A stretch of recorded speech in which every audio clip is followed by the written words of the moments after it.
Visite ce matin à Niamey du vice-président ghanéen Kwasi Amissa Arthur, accueilli par le Premier ministre chef du gouvernement Brigitte Raffini. Celui-ci a eu une séance de travail avec le président de la République Issoufou Mahamadou sur la task force mise en place par les présidents de deux pays pour conduire le processus d'intégration d'une monnaie unique dans l'espace CEDEAO. La 15e journée internationale de la langue maternelle est célébrée ce jour sous l'égide du ministère de la promotion des langues nationales. La mémoire du professeur Ambali Junju est célébrée en collaboration avec l'association des écrivains en langue indigène du Nigeria. Le festival de la concorde et de la cohésion sociale FECOS a été lancé ce matin à Ilela, région de Tawa. La deuxième édition de ce grand événement culturel lancé par le ministre de la Culture a pour thème inventaire des éléments matériels et immatériels du Charo. Mesdames et messieurs, bonsoir et merci de votre fidélité. Arrivé ce matin donc à Niamey du vice-président ghanéen Kwasi Amissa Arthur. À sa descente d'avion, il a été accueilli par le Premier ministre Brigitte Raffini et les membres du gouvernement. C'était en présence d'une forte colonie ghanéenne vivant au Niger.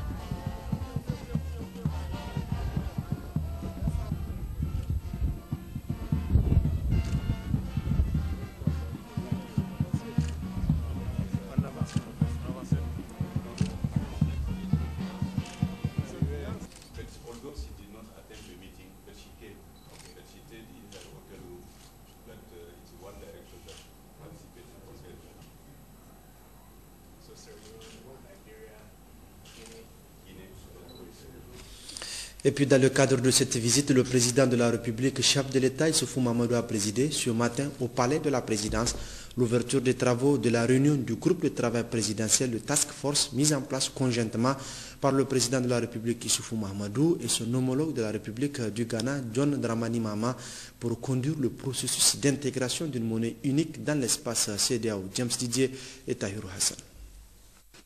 Après Freetown en 2013 et Banjul en 2014, la présente réunion de Niamey s'inscrit dans le cadre du processus d'intégration monétaire unique dans les pays membres de la communauté économique du Stade de l'Afrique de l'Ouest, CEDEAO. Les assises de Niamey sont ainsi consacrées à la présentation des conclusions et recommandations de la Task Force, le groupe de travail présidentiel mis en place conjointement par le président de la République Issoufou Mahamadou et son homologue de la République du Ghana, John Dramani Mahama, tous deux désignés par leur père lors du sommet des chefs d'État de la CEDEAO tenu à Dakar le 25 octobre 2013 pour conduire ce processus d'intégration de la monnaie unique de l'espace CEDEAO. En ouvrant les travaux de cette réunion de Niamey, le président de la République, Issoufou Mahamadou, a tout d'abord rappelé les différentes étapes de ce processus d'intégration monétaire qui, malgré certaines difficultés liées aux critères de convergence et aux instruments juridiques, le processus de cette intégration avance lentement mais sûrement. Dès sa création, la CEDEAO s'était fixée comme objectif ultime la mise en place d'une union économique à travers notamment la création d'une zone monétaire unique. C'est dans cette perspective que les États membres ont adopté le programme de coopération monétaire de la CEDEAO. Après plus d'une dizaine d'années, les actions menées n'ont pas produit des résultats tangibles en raison de l'instabilité macroéconomique et politique qui avait secoué notre région. C'est pourquoi le programme de coopération qui devait aboutir à la mise en place d'une monnaie unique en 2000 fut prorogé jusqu'en 2004. Les chefs d'État et de gouvernement avaient alors pris la décision de créer une seconde zone monétaire de l'Afrique de l'Ouest, ZMAO, qui regrouperait les pays membres de la CEDEAO. Hors UEMOA, la monnaie unique devrait être le résultat de la fusion de cette zone avec la zone CFA. Mais cette approche n'ayant pas produit les résultats attendus, les chefs d'État et de gouvernement ont adopté en mai 2009 une feuille de route qui prévoit le lancement d'une monnaie unique au sein de la ZMAO en 2015 et la fusion de la zone ZMAO et de la zone CFA en 2020. En présidant ainsi l'ouverture de cette réunion, le président de la République, Issoufou Mahamadou, a également réaffirmé la volonté politique de tous les chefs d'État de la CEDEAO de réussir ce processus d'intégration pour la création d'une monnaie unique dans l'intérêt des pays membres de la CEDEAO, dont l'objectif vise à renforcer et à accroître les transactions financières et commerciales. Des rapports qui nous sont parvenus après les réunions de Freetown en décembre 2013 et Banjul en janvier 2014, il ressort entre autres que les instruments juridiques, y compris l'accord portant création de la ZMAO, n'ont pas été ratifiés par un certain nombre de pays. Les critères de convergence sont loin d'être atteints. Les ressources financières et humaines sont insuffisantes pour conduire à son terme le processus d'intégration monétaire dans les délais prévus. Dans ces conditions, nous devons réaffirmer de manière plus forte notre volonté politique de mettre en place une monnaie unique, condition sine qua non pour accroître les échanges économiques et les transactions financières intra-CEDEAO qui sont malheureusement actuellement faibles du fait notamment de l'existence de plusieurs monnaies non convertibles. C'est pourquoi nous avons décidé de la mise en place d'une task force de haut niveau composée du représentant du président de la République du Ghana, du représentant du président de la République du Niger, du ministre des Finances du Ghana, du ministre des Finances du Niger, de la commission de la CEDEAO, de la commission de l'UEMOA, de l'Agence monétaire de l'Afrique de l'Ouest, de l'Institut monétaire de l'Afrique de l'Ouest, des gouverneurs des 8 banques centrales de la zone. La task force aura pour rôle d'accompagner et d'éclairer les deux présidents sur le processus monétaire au sein de la CEDEAO, de faire l'état des lieux sur le dossier de la monnaie unique et les contraintes à lever en vue d'atteindre les objectifs, de rendre compte aux deux présidents des conclusions de ces travaux. Elle nous présentera, si nécessaire, d'autres voies permettant de mener à une intégration rapide de la zone. La présente séance de travail a pour objectif de rendre compte aux deux présidents des conclusions et recommandations de sa réunion tenue hier, 20 février 2014, ici même à Niamey. Dans son intervention, le vice-président de la République du Ghana, Amissa Arthur, représentant du président John Dramani Mahama, a manifesté et réaffirmé la volonté des deux chefs d'État à réussir cette lourde mission, c'est de la création d'une monnaie unique de l'espace CEDEAO. Les instances de la CEDEAO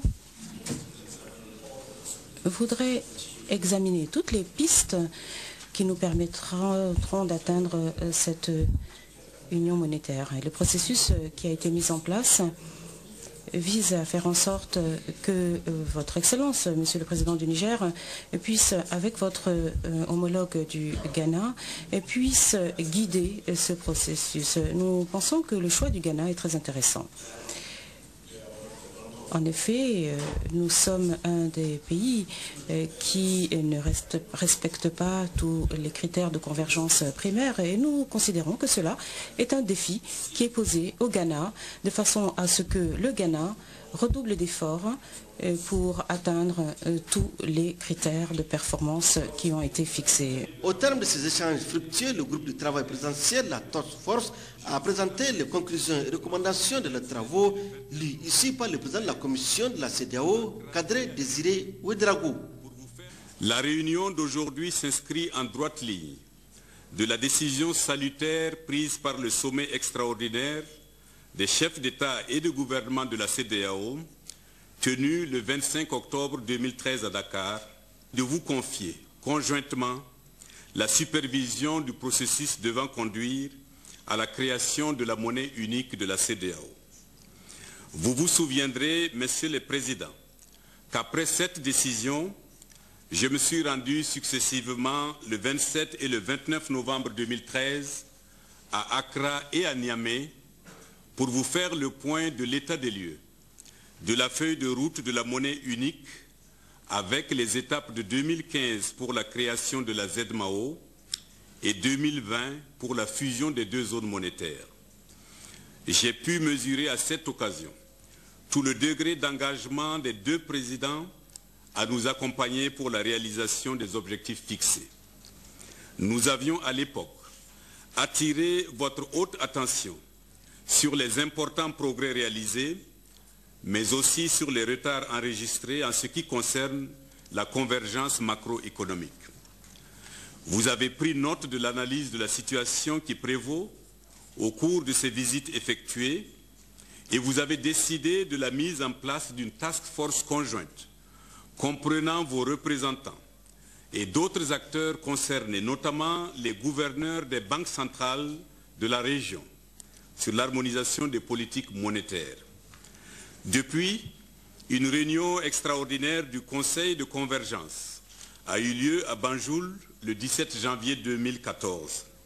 L'objectif principal de la session était d'examiner le rapport du sous-comité technique interinstitutionnel sur l'évolution de la feuille de route pour le programme de la monnaie unique de la CEDEAO et les recommandations faites par le comité des gouverneurs des banques centrales sur le même sujet lors de leur réunion tenue le 16 janvier 2014.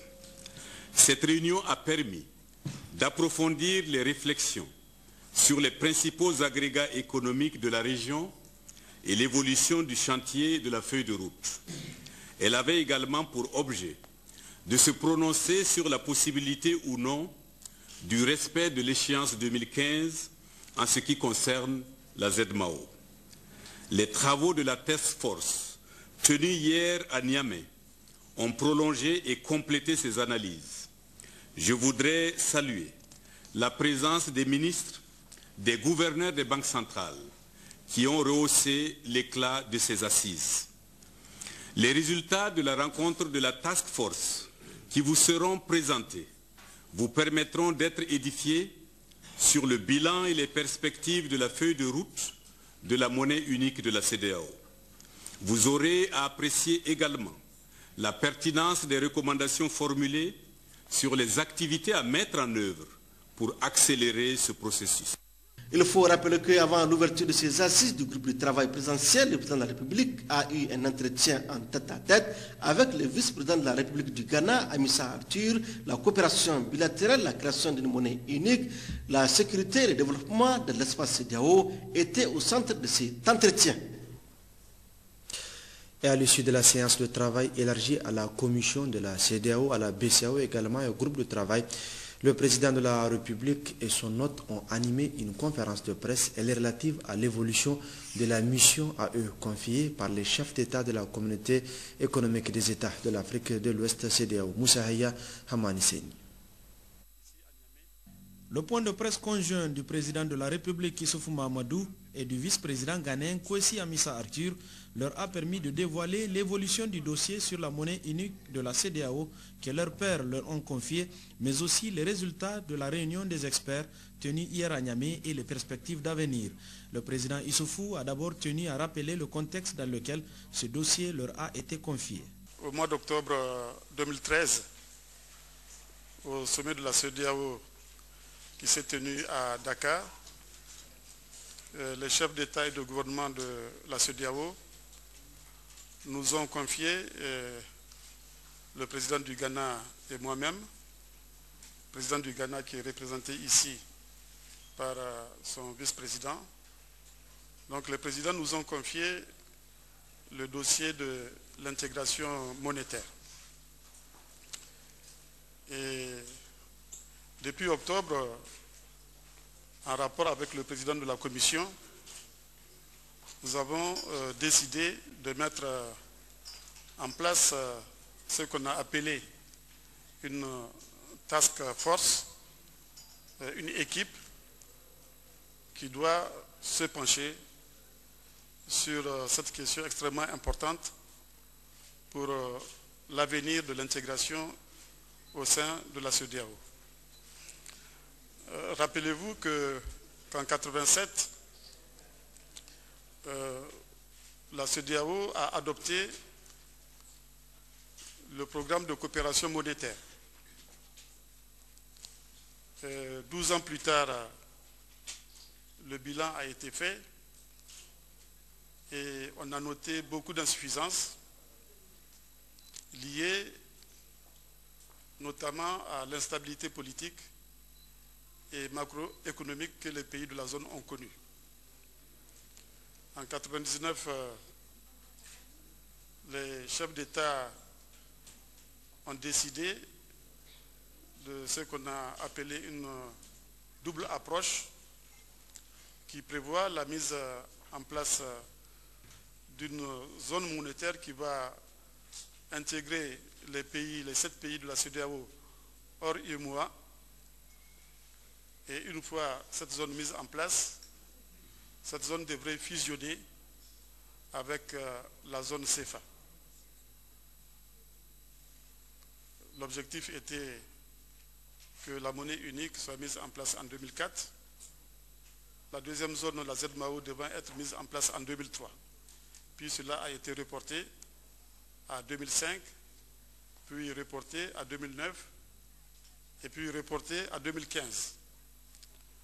Nous avons fait le point, nous avons constaté que même l'échéance de 2015 est difficile à atteindre. Et c'est conscient de cela que les chefs d'État nous ont confié donc ce dossier pour le faire avancer. Et c'est suite à ça que cette task force a été constituée et elle vient de faire sa première réunion ici à Niamey hier 20 février. Et ce matin, compte rendu de ces travaux nous a été fait. Le président de la République, Issoufou Mahamadou, s'est également appesanti sur les difficultés qui ont jusqu'ici entravé la marche vers la monnaie unique, avant de rassurer que nonobstant ces obstacles, l'objectif reste bel et bien celui de réaliser cet exploit à l'horizon 2020. Il y a des critères de convergence qui ont été définis. Et ces critères sont classés en 2 catégories. Il y a ce qu'on appelle les critères de premier rang, parmi lesquels je cite quelques exemples: le déficit budgétaire, l'inflation, les réserves de change, etc. Et d'autres critères qui sont considérés comme étant des critères de second rang, comme par exemple le ratio masse salariale sur recettes fiscales. On a noté que très peu de pays ont pu satisfaire à ces critères-là, malheureusement. Donc, premier élément.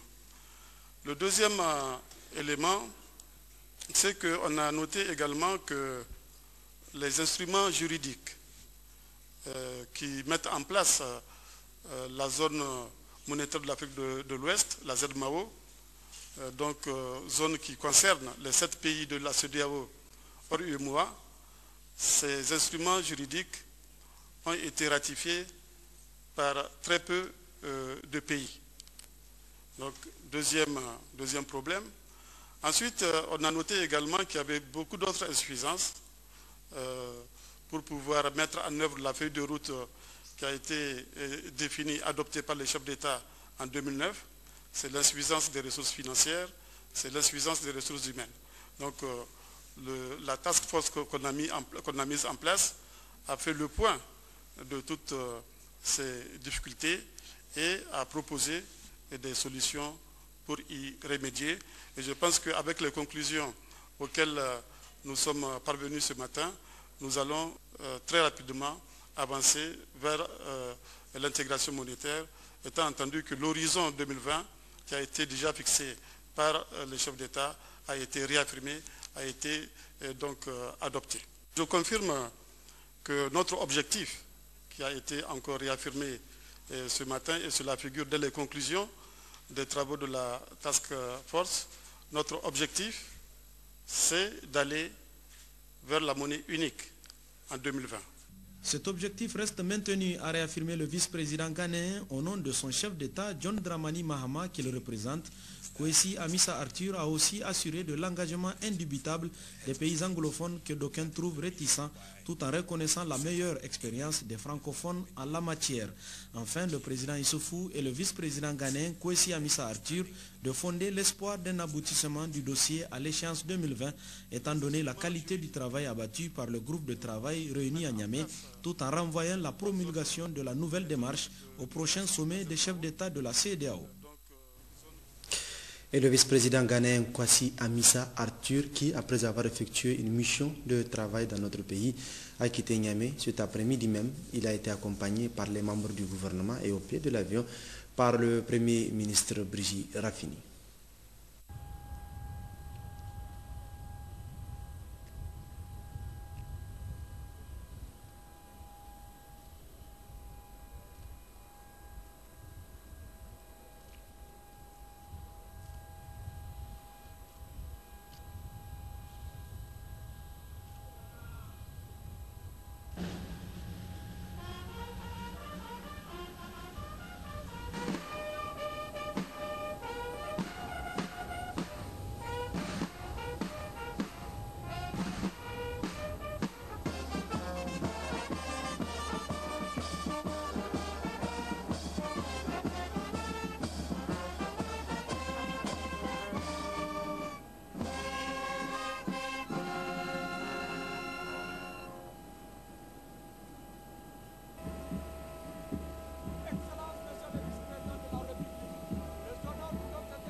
Retour au palais de la présidence, peu après la réunion des task force, le président de la République, Issoufou Mahamadou, a reçu en audience le gouverneur de la Banque centrale des États de l'Afrique de l'Ouest, BCAO, Timoko Millet Kone, à la sortie d'audience.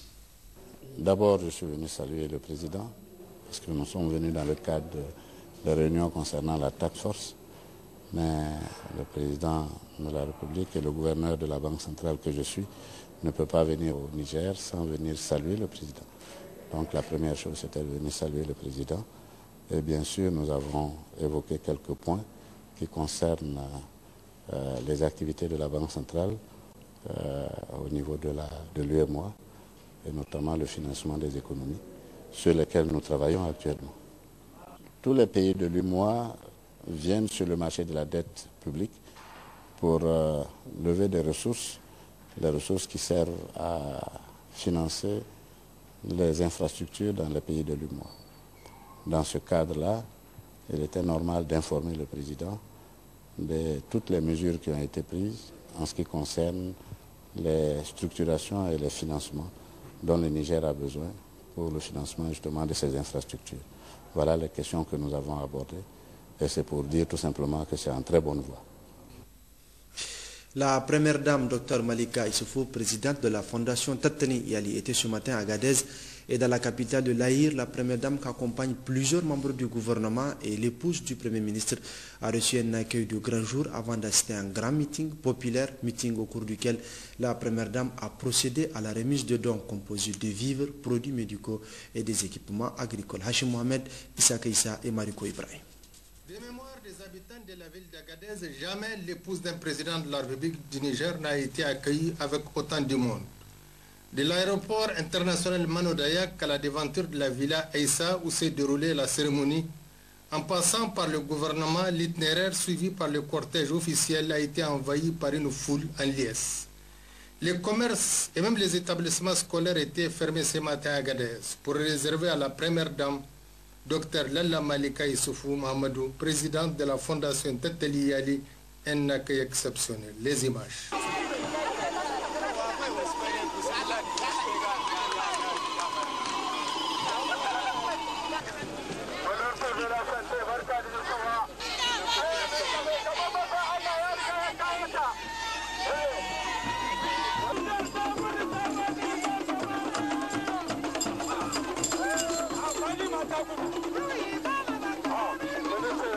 C'est dans cette ambiance époustouflante rythmée par une pléiade de groupes artistiques que la première dame Lalla Malika Issoufou a accompagnée d'une imposante délégation dont l'épouse du Premier ministre, plusieurs membres du gouvernement, a fait son entrée pour saluer le public avant de prendre place à la tribune officielle dressée pour la circonstance.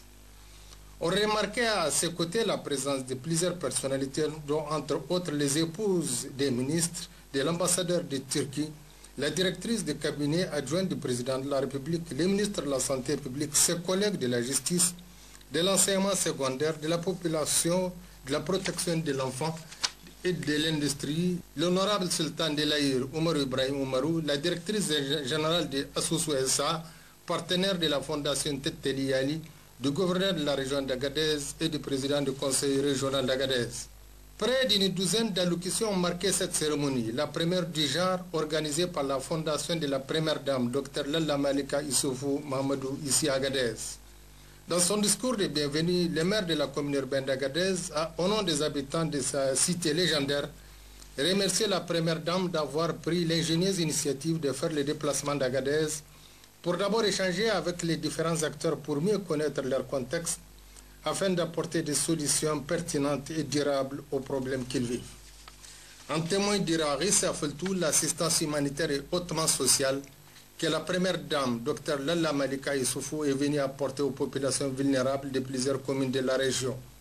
Ce fut ensuite au tour de la vice-présidente de la fondation Tetteli Ali de s'adresser à l'assistance, Mme Ben Abdel Wahab, de rappeler que depuis sa création, la fondation Tetteli Ali a réalisé beaucoup d'actions au profit des populations nigériennes sur l'ensemble du territoire national.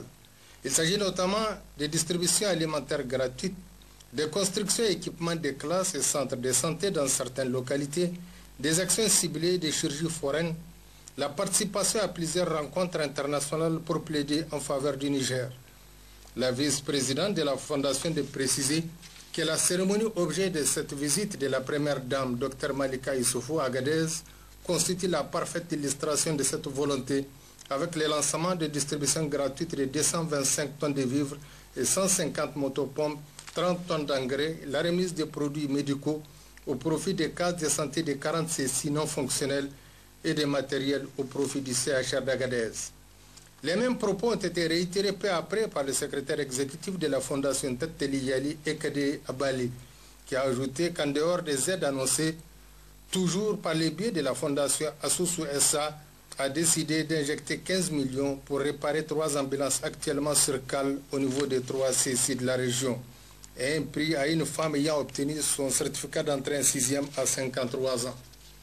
De leur côté, le gouverneur de la région d'Agadez, le colonel-major Garba Mekido, et le président du conseil régional d'Agadez, Mohamed Anako, ont aussi pris la parole pour témoigner à la première dame, Dr Lalla Malika Issoufou, toute leur reconnaissance pour l'intérêt sans cesse qu'elle a toujours manifesté à travers sa fondation aux personnes vulnérables de la région, et en particulier aux personnes âgées, aux personnes en situation de handicap, aux veuves et aux orphelins. Une mission de la Commission nationale des droits humains conduite par le commissaire national Yacouba Khalifa vient de séjourner dans la région de Tawa. Objectif, s'enquérir des conditions de vie des réfugiés et retourner au Niger. Kader Sangaré et Yazira Biou. Le Niger étant devenu une terre d'accueil de milliers de réfugiés et de retournés, plusieurs sites sont installés pour accueillir ces personnes. Le site de Tazalit, dans le département de Tassara, a constitué la première étape de la visite de la mission de la Commission nationale des droits humains, CNDH. Là, le problème qui se pose est la réhabilitation du forage dans la zone. Le marché est opérationnel. Les échanges entre les populations locales et les réfugiés sont fluides. La responsable de l'UNHCR a aussi évoqué le problème des routes qui sont impraticables. Ce site enregistre environ 12 000 réfugiés et retournés. Le site d'Intekan, dans le département de Tilia, a constitué la deuxième étape de la mission. Sont aménagés par le projet d'assistance aux réfugiés et retournés nigériens de l'agent d'exécution et l'ONG Akaras. Ce site est composé de 4 zones divisées en 31 quartiers. Il dispose d'un centre de santé intégré composé d'une salle de soins, d'une maternité, d'une salle d'hospitalisation pour femmes et enfants, d'une salle d'hospitalisation pour hommes, d'une ambulance, d'un centre de nutrition, d'une pharmacie, d'une chargée de santé et reproduction. Il faut souligner que les produits pharmaceutiques sont stockés en fonction des besoins. Le site d'Intikan compte plus de 12 735 réfugiés et retournés et qui sont répartis en 1962 ménages selon un des administrateurs. La distribution des vivres par la Croix-Rouge est mensuelle. Il convient aussi de noter que les réfugiés maliens et retournés d'Intikan reçoivent des formations en activités génératrices de revenus. À Niamey, les femmes nigériennes de confession musulmane et chrétienne ont rendu public ce matin une déclaration relative à la situation socio-politique qui prévaut au Niger. Elles ont lancé un appel aux acteurs de la société, à savoir politiciens, médias, sociétés civiles et syndicats pour la promotion d'un esprit de paix et de stabilité dans notre pays. La teneur avec Madame Kaka Fatima. Considérant que notre loi fondamentale dispose à son article 3, la République du Niger est un État unitaire. Elle est une et indivisible, démocratique et sociale. Considérant que toutes les confessions religieuses prônent la paix et l'unité nationale. Considérant qu'aucun développement n'est possible sans la paix et la stabilité. Considérant le contexte socio-politique né des agissements de certains acteurs de la société, politiciens, médias, société civile, syndicats, nous, femmes nigériennes, résolues à consolider la démocratie, la stabilité et la paix chèrement acquises, prenant à témoin l'opinion nationale et internationale sur les dérives graves qui ne sont pas de nature à favoriser la paix et la quiétude sociale. Exprimons notre préoccupation et demandons à tous les citoyens et les citoyennes épris de paix et de justice à un dialogue social sincère dans la crainte de Dieu, le Tout-Puissant.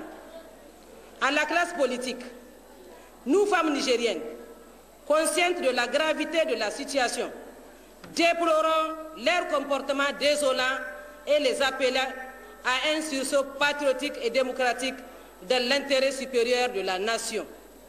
Aux médias, nous demandons de privilégier le débat constructif, d'éviter tout propos et débat incendiaire, de faire preuve de professionnalisme et de respecter l'éthique et la déontologie telle que prônée par l'ordonnance numéro 2010-25 de juin 2010 portant régime de la liberté de la presse au Niger. Aux organisations de la société civile de consolider la paix et la sécurité, de promouvoir la solidarité et la culture de la citoyenneté. Aux syndicats de faire preuve de civisme et de respecter les textes régissant le régime syndical. Vive le Niger, vive l'unité nationale, que Dieu préserve le Niger et son peuple. Amen. Passons à l'éducation. Le Niger, à travers le ministère de l'enseignement primaire, de l'alphabétisation, de la promotion des langues et de l'éducation civique, commémore la 15e journée internationale de la langue maternelle. Cette édition est à la rencontre internationale à la mémoire du professeur Ambali Junjou de l'Association des auteurs et chercheurs en langue nationale. C'était en collaboration avec l'Association des écrivains en langue indigène de la République fédérale du Nigeria. C'est Soumela Ibrahim et Issouf Samaïla.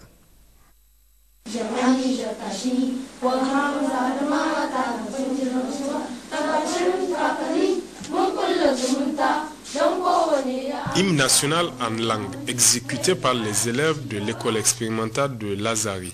La journée internationale de la langue maternelle a été célébrée en grand faste. Cette 15e édition a retenu comme thème de célébration langue et sciences. En retenant le thème langue et sciences, l'UNESCO pose la question de savoir si toutes ces langues,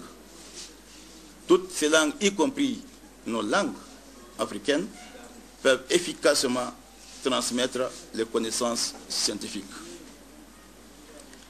Par rapport au contexte des pays sous-développés, la question est de savoir si nos langues nationales sont en mesure de jouer le même rôle que les langues européennes utilisées dans la recherche et l'enseignement et si elles sont susceptibles de véhiculer les connaissances nouvelles auxquelles nous sommes confrontés de par l'évolution de l'humanité et par le rapprochement des peuples. La 15e célébration est couplée au Niger à la rencontre internationale dédiée à la mémoire du feu professeur Ambali Jinju. C'est l'occasion pour notre pays et pour le Nigeria, son pays d'adoption, de lui rendre un hommage mérité à travers des conférences sur ses travaux. Nous devons perpétuer ses œuvres pour les rendre encore plus utiles à l'humanité.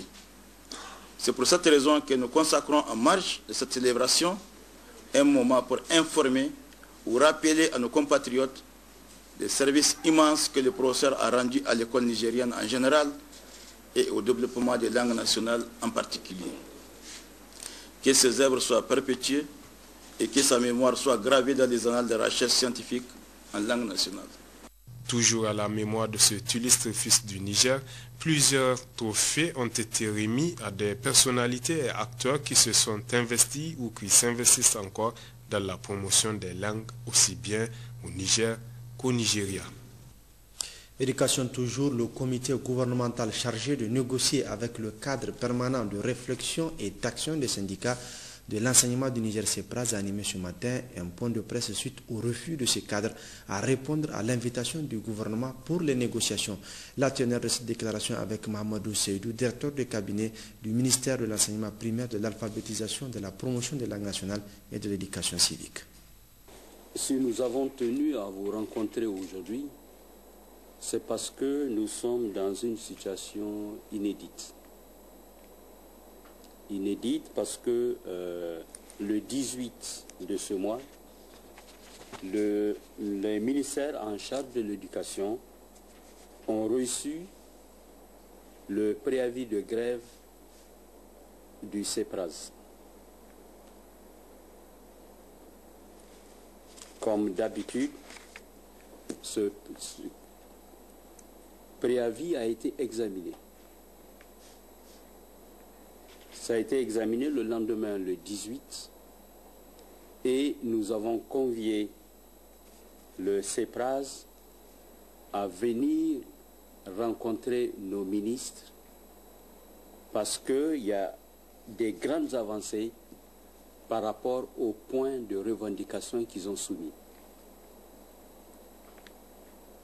Beaucoup de Nigériens les ont suivis, soit à la télé ou à la radio, où ils ont dit que la ministre de l'enseignement primaire les a conviés à une rencontre de négociation et qu'eux, ils n'ont pas ce temps-là. Et c'est là que nous disons que c'est un fait inédit. Voilà une structure qui dépose un préavis de grève adressé au gouvernement. Le gouvernement prend le temps d'examiner et de faire le point sur les avancées par rapport aux points qui ont été énumérés et que les premiers intéressés répondent au gouvernement qu'eux, ils n'ont pas le temps de venir écouter. Mais comme la préoccupation de nos ministres en charge de l'éducation est l'école nigérienne, cela n'a pas empêché qu'une correspondance leur sera adressée pour qu'ils viennent hier rencontrer les mêmes ministres. Heureusement, au sein du CEPRAS, il y a eu des têtes froides,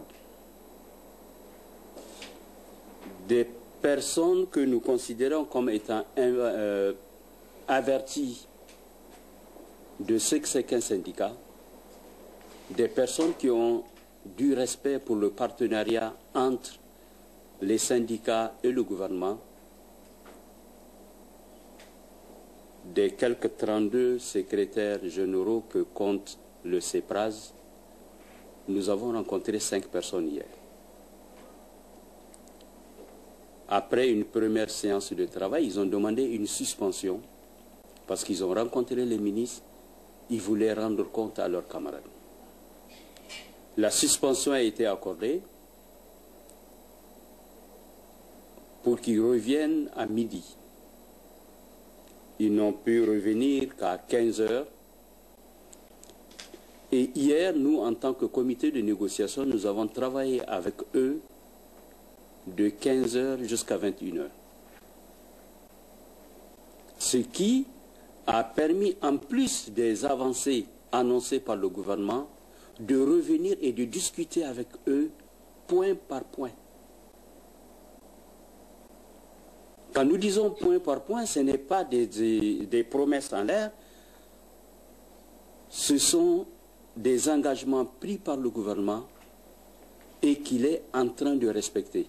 Il est en train de respecter parce que certains enseignants vont le constater dans leur salaire à la fin du mois de février. Après 21 heures, il était question que ceux qui sont venus nous rencontrer rencontrent leurs camarades ce matin et qu'à 10 heures, qu'on se retrouve ensemble pour faire un communiqué conjoint. Mais voilà que de l'autre côté, ceux qui sont venus nous rencontrer nous ont rapporté que leurs camarades n'ont pas jugé utile de les écouter.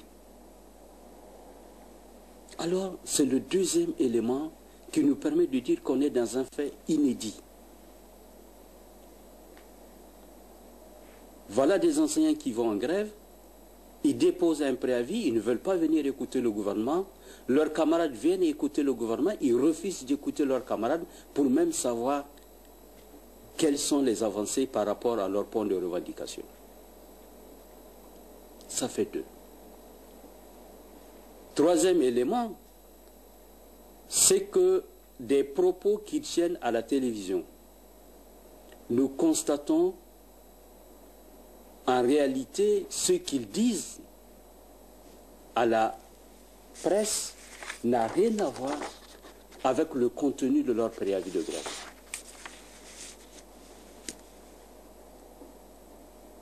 C'est à se demander quelle est la légitimité aujourd'hui de la grève du CEPRAS.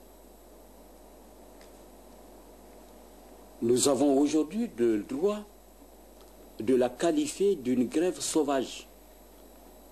Sauvage parce que les propos qui tiennent à leurs camarades ne sont pas conformes à ce qu'ils vont envoyer à l'administration. Grève sauvage parce que tout simplement, ils refusent de venir s'asseoir à la table de négociation.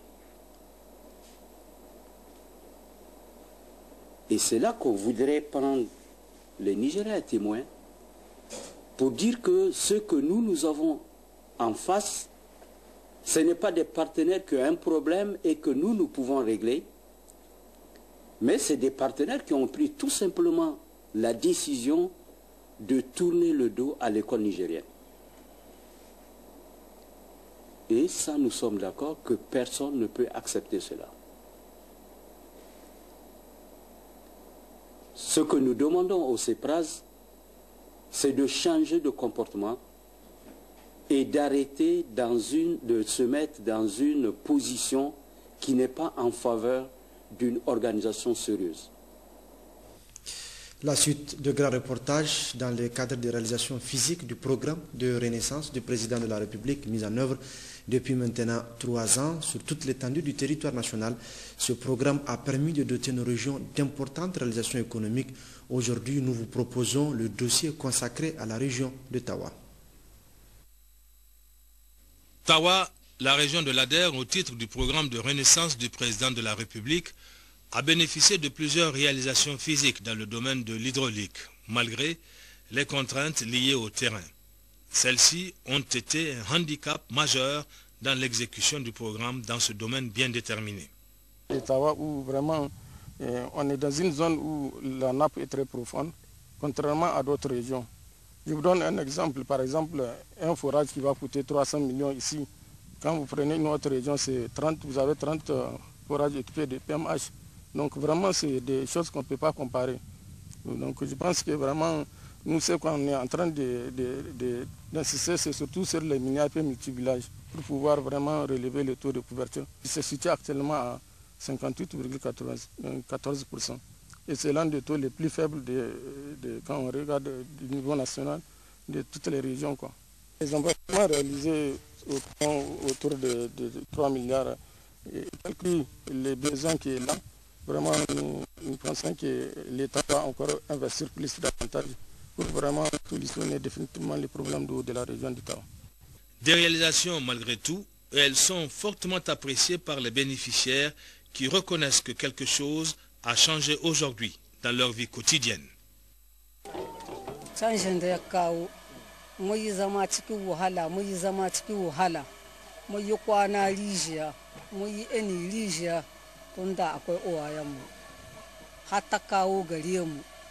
Yanzu alhamdulillah ta canza ɗiyanmu da jikokinmu yanzu canji ya ka gare su sun huta babu matsala ta ɗaukar ruwa babu matsala sai mu yi kwana har da swahi yaran mu su yi kwana har da swahi ka tashi ruwa da duka taho ruwa ga su kwanan duniya mun gode mishi gwamnati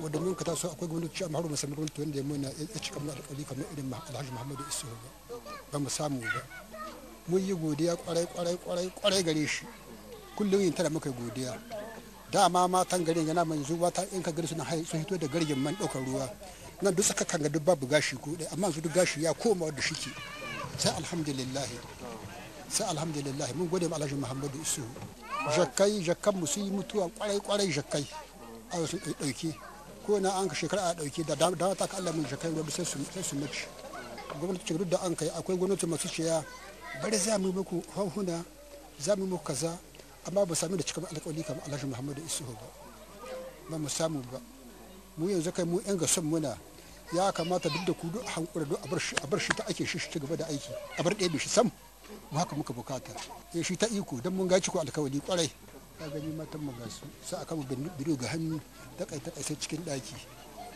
babu ta azabi sa kai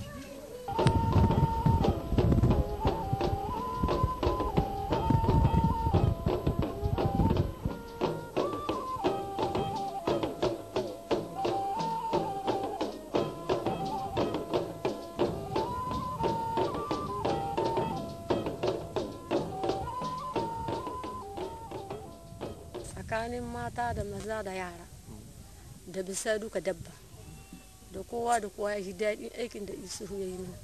Muna fata alheri ku gaisai ku ce mai in shi yasin guzul gari Allah ka bamu sun ji daɗin aikin da kai mana. Shigo mu duniya ba mu ga wanda mana alheri makamanci naka in ba Allah ba. To muna da matsala guda ai mana kokari ai mana abin sharhin tulhuna. Da lokacin da mun ka taso don muka dokarwa dan nan zuwa dawon duwa da an kai dai a shi bata 25 nan ko da 7 na mun ka tai dawon lokacin nan sai a ci kuma sarkona mata in ma ya tsada dukiya can sai da marici a takasa to muna na an ura sun kaballo yan karkada mun ka koma yan karkada yanzu in jakiyar ta bido hudu aka azabai kowa da bingi biyu in ba kai bingi biyu matsala ta samu gare ka ko ne bido hudu ka zaka da bido 8 kuma gobe a komo cikin matsayin nan na muke Allah kamar garhama ka san ko dole mu ji daɗi ai mata su yi mu jin daɗi tunda wani bi su ka hawan salkuna su ta yi in karkada mu ha ba mu zuwa sai dai mu ta da dukiya to amma mu da kan mun ji daɗi tunda yanzu farin sai dare yayi kana cikin daki kana shirin mace ta zaka to yau lahiya lau ba abin da an matsala da mu in ka yi tahiya mace lokaci tana cikin daki amma ha ai yayi kakon daki sai da sahi kana dibin mace ba ta saka ba to yau an kai wurin da matarka ko ta saka dokar ruwa sai dai yaro ya saka shi bido shi da ruwan gashi to ka san an shi daɗi mace ta shi daɗi amma ka ta shi daɗi kai da cikin kwance cikin gida kana shirin ta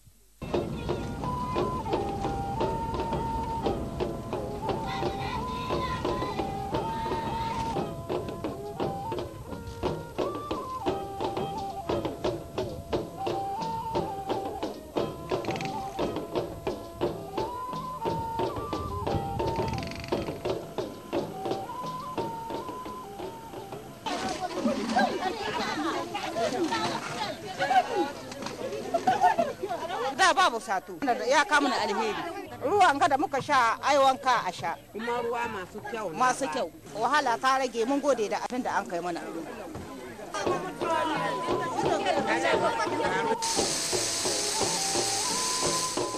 Ra'ayinmu matsaloli na da sun ka shahi garinmu yau shekaru da shekaru muna kokowa ta matsalar ruwa. Yau sai gashi cikin shekara ta 2013 mun samu babbar kyauta wajen shugaban kasa. Bisa wannan aiki da an kama yau musu matsaloli nan mu sha ruwa da mu da dabbobin wannan matsala an magance mu na ita. Ba mu da wata matsala. Bisa wannan aiki sai mu ce garinmu na Tajaye ya samu ci gaba bisa ga wannan bangare na huskar ruwa. A nan sai mu kawo babbar godiyarmu da shugaban ƙasa da kuma duk wanda ya tsoma hannu ne mun ka samu wannan aiki.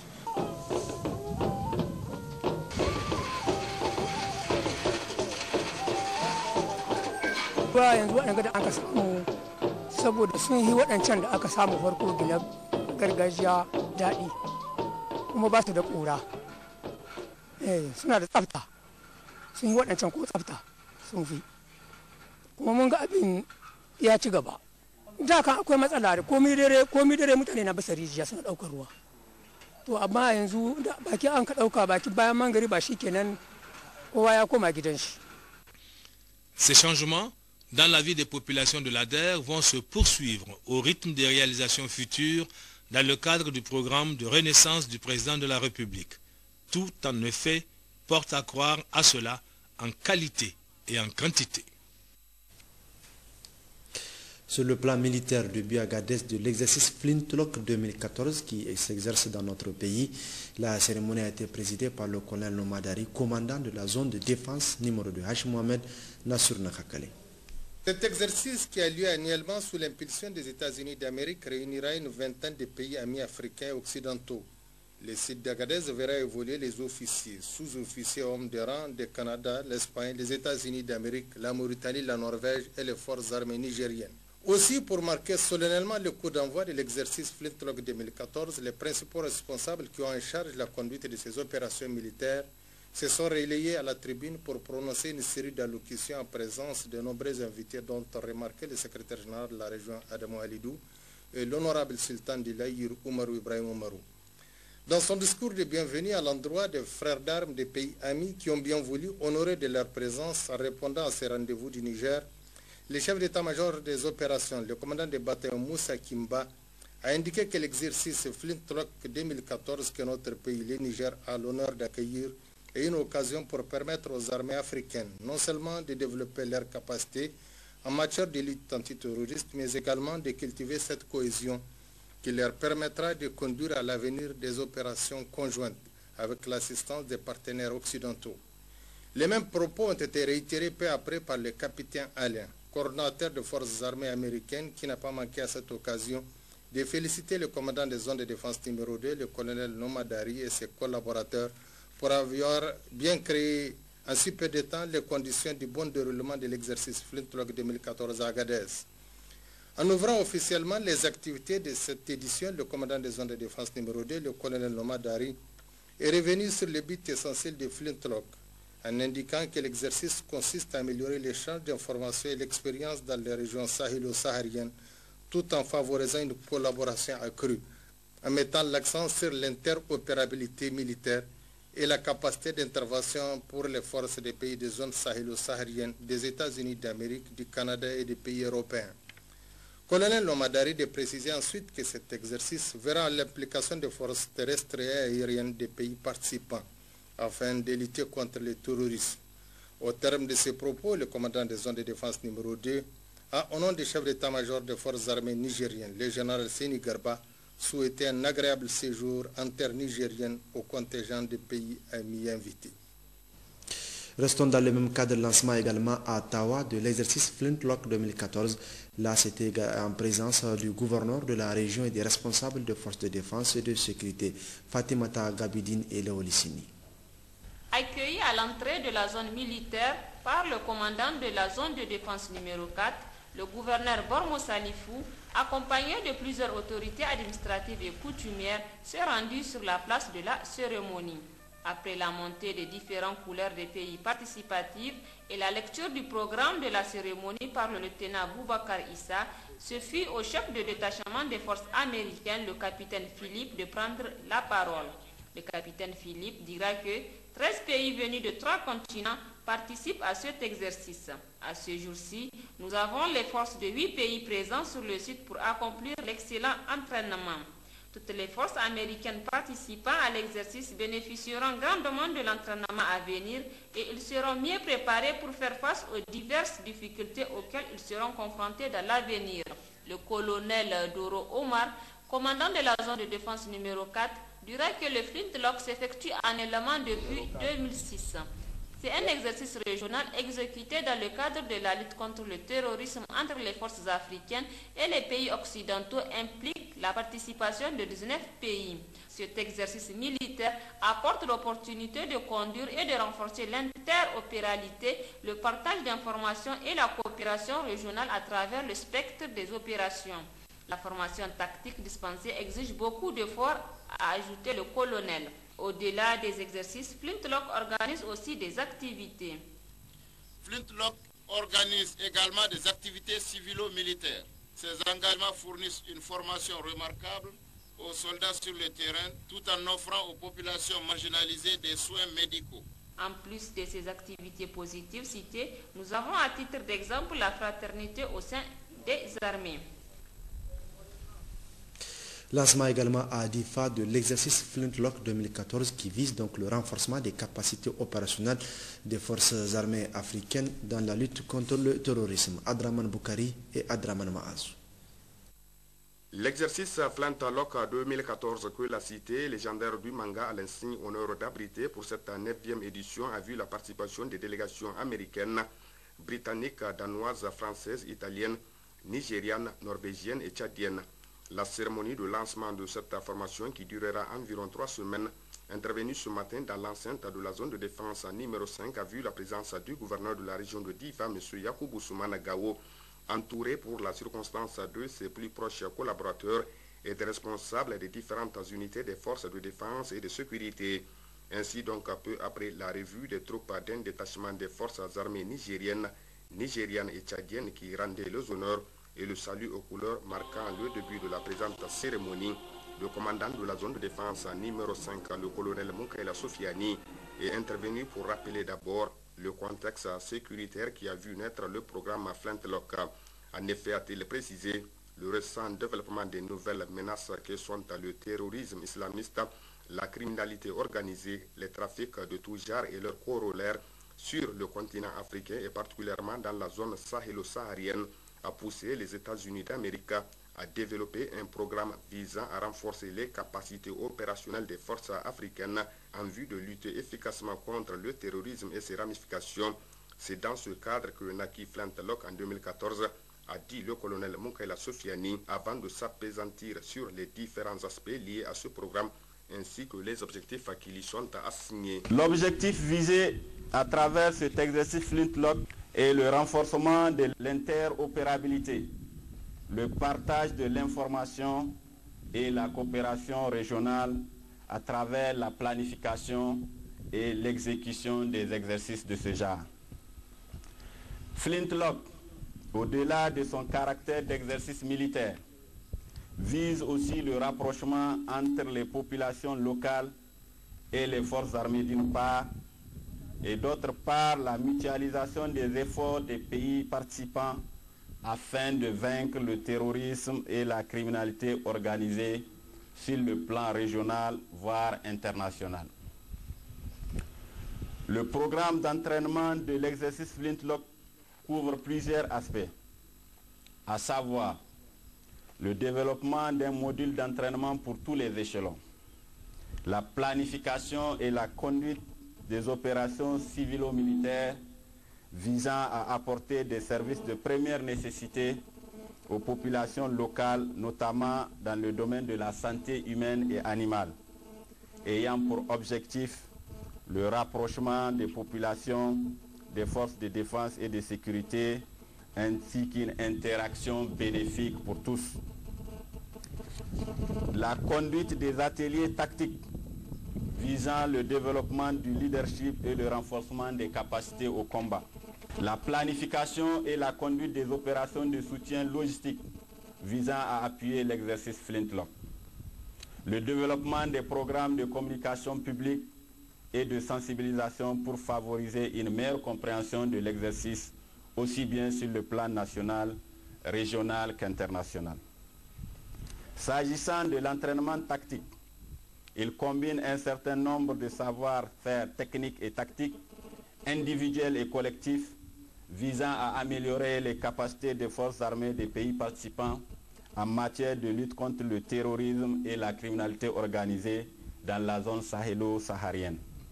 Cet entraînement tactique a pour seul objectif le renforcement de la compétence des filles et des fils de cet espace meurtri par tant d'années de violence en vue d'y ramener la paix et la stabilité, seul gage d'un développement harmonieux et durable.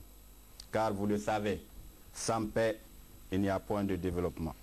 Pour finir, le commandant de la zone de défense numéro 5, le colonel Moukaila Sofiani, a saisi cette opportunité pour écrire une fois de plus à toute sa profonde gratitude à l'endroit de l'ensemble des délégations qui ont tenu à effectuer le déplacement avant de fonder l'espoir que de cet exercice naîtront des nouveaux rapports de coopération qui à terme permettront aux pays de la sous-région de mieux contrôler leur espace commun.